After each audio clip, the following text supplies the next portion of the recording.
Hidden in the lost bus's first 10 minutes. A clue that predicts the ending. Missed it? Let's blow your mind. There was fire everywhere. Flames surrounded the entire area with no way out. People ran in every direction, desperate to escape. In the middle of this chaos, a man named Kevin struggled to drive a school bus full of children to safety. Would he be able to save them? To find out, we go back to where it all began. The story starts in November 2018. Kevin, the main character, works as a school bus driver. His job pays very little, and life is already difficult for him. He lives with his mother and his young son, who never listens to him. No matter how many times Kevin tells him to go to school, the boy refuses. On top of that, their pet dog falls sick. Kevin takes it to the hospital and thinks to himself that when problems come, they come from every direction. Still, he refuses to give up. The next morning, he goes back to work as usual, picks up the children, and drives them to school. The city he lives in is called Paradise, located in California, a place known for its dry and hot weather. On the nearby mountains, electrical poles stand tall. Suddenly, a short circuit occurs in one of the wires, sending sparks into the dry grass below. In seconds, the grass catches fire. Because of the strong wind, the flames spread rapidly toward the forest that surrounds the city. The people of Paradise are unaware of the danger racing toward them. After dropping off the children, Kevin plans to take the bus to the garage for repairs. Meanwhile, the fire expands quickly. Police officers spot the flames and alert the fire brigade. Firefighters arrive, but struggle to reach the fire since it's high up on the mountain. Still, they try their best to climb from another route. While all this is happening, several workers get trapped in the fire. Kevin, still unaware of the situation, receives a call from his mother. She tells him that his son is vomiting and needs to go to the hospital. Kevin assures her that he's nearby and already picking up medicine. He skips the garage and drives straight toward the medical store. By now, the smoke is clearly visible in the sky above the city.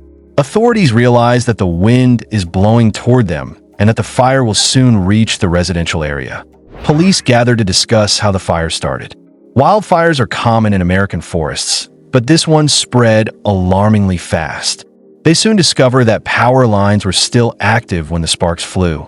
The fire brigade angrily confronts the electricity department, blaming them for not cutting the power in time. The department immediately shuts off all electricity to prevent further damage. FBI officer stuck in the fire informs the firefighters that nearby houses are burning and people need help. Without waiting, he starts rescuing residents by loading them into his own car. Meanwhile, the fire covers an area of nearly 5 kilometers. Kevin's boss calls him, asking if the bus from the garage is ready since school will close early due to the emergency. Kevin hasn't even reached the garage. He's already heading home. The fire trucks can no longer reach the flames, so helicopters and airplanes are used to drop water from above. But the fire is too strong. They request more aircraft support. As the FBI officer drives people to safety, he realizes the fire has surrounded him from all sides. He quickly tells everyone to jump into a nearby pond to protect themselves. Kevin finally understands the seriousness of the situation when he sees emergency vehicles rushing toward the fire. He calls his son and tells him to stay inside no matter what happens, as smoke now fills the streets. At school, the children watch the dark clouds from their classroom windows. A teacher named Mary gathers them together to keep them calm. Many parents rush to pick up their children, but 22 kids remain stranded because their families can't reach the school. That a staff member announces that any driver with an empty bus must return to pick up the remaining children. No one responds, except Kevin. He radios back, promising that he's on his way to rescue them. He drives to the school as fast as he can. Mary gets on board with the children, agreeing to help. Their destination is Chico, a safer area outside the fire zone. Kevin drives. The roads clog with heavy traffic. Everyone is trying to escape at once. The jam lasts for hours and night falls. Realizing they can't stay stuck any longer, Kevin steps out and begins clearing the path by pleading with other drivers, telling them there are children on board. Slowly, people make way, and he manages to get the bus moving again. They pass through burning neighborhoods. Houses crumble in flames. Smoke turns the sky pitch black. The heat becomes unbearable. The children start crying. Mary tries to calm them, but their thirst worsens. Kevin stops the bus near a gas station where the fire is slightly weaker. Mary rushes into a nearby house to look for water bottles. Suddenly, there's an explosion at the fuel station. She screams but manages to grab enough water for the children before escaping. The fire grows even more intense. Visibility drops to 0. Still, Kevin drives forward, relying only on instinct. Back at the Chico camp, worried parents wait anxiously. They pray for their children's safety. Inside the bus, Kevin finds the road ahead completely blocked by fire. He considers abandoning the vehicle, but with 22 children, running on foot is impossible. He and Mary decide to wait until the fire slows down. The smoke becomes toxic, so Kevin rips his t-shirt into pieces, soaks them in water, and hands them to the children to cover their noses.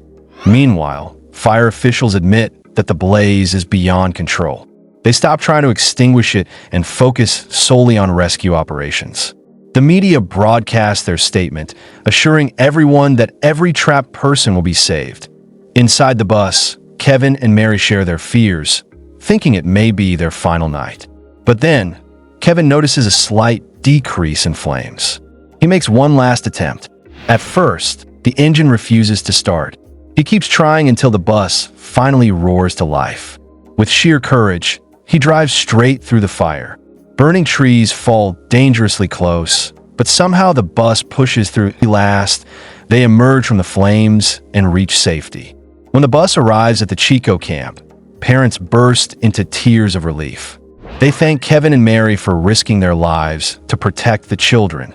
Kevin immediately searches for his family. He finds his mother, who tells him that his wife has taken their son with her. Days later, once the fire is finally brought under control, Kevin returns to the ruins of his burnt house. He looks at the charred remains and finds old family photos. Just then, a car pulls up. His wife and son step out. They hug tightly, grateful to be alive. Having witnessed such a tragedy, Kevin and his wife decide to reunite and rebuild their lives together. The disaster taught them the true value of family. And with that, the story comes to an first 10 minutes. There's a quick shot of the bus number reflected in a puddle. Except the reflection shows the number reversed. It's not just a visual trick. That shot quietly tells us everything. The journey we're watching isn't moving forward. It's heading backward. From that moment on, every coincidence and every wrong turn wasn't a mistake. It was destiny pulling them toward the same place they were trying to escape. The movie didn't just tell a survival story. It warned us that not all escapes lead forward. Some take you right back where you started. If this recap changed your mind about the Lost Bus smash like.